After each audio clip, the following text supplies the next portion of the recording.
दिल्ली येथे कर्मचारी संघटना आणि विविध संस्थांसोबत महत्त्वाच्या बैठकांचं आयोजन करण्यात आलंय। आयोगाकडे सूचनांचा इतका ओघ आहे की पहिल्या टप्प्यात सर्वच संस्थांना सामावून घेणं हे शक्य झालेलं नाहीये। ज्या संस्थांना आता संधी मिळाली नाहीये त्यांना पुढील टप्प्यात बोलावलं जाईल। तसंच आयोग केवळ दिल्लीत मर्यादित न राहता विविध राज्य आणि केंद्रशासित प्रदेशांमध्येही बैठका घेणार आहे। आता 72,000 रुपये किमान वेतनाचा दावा खरा की खोटा? तर सोशल मीडियावर चर्चा आहे की किमान वेतन 72,000 होणार आहे, पण हे अधिकृत सत्य नाहीये। आतापर्यंतचा एकमेव अधिकृत प्रस्ताव नॅशनल कौन्सिल जॉईंट कन्सल्टेटिव्ह मशिनरी कडून आलाय। किमान मूळ वेतन ₹59,000 असावं आणि फिटमेंट फॅक्टर 3.83 असावा अशी मागणी या संस्थेने केली आहे।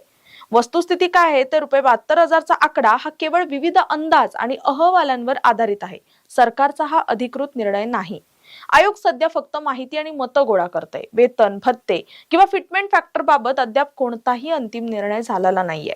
कर्मचाऱ्यांनी सोशल मीडियावरील अफवांवर विश्वास न ठेवता केवळ अधिकृत सरकारी घोषणांचीच वाट पाहणं हिताचं ठरेल।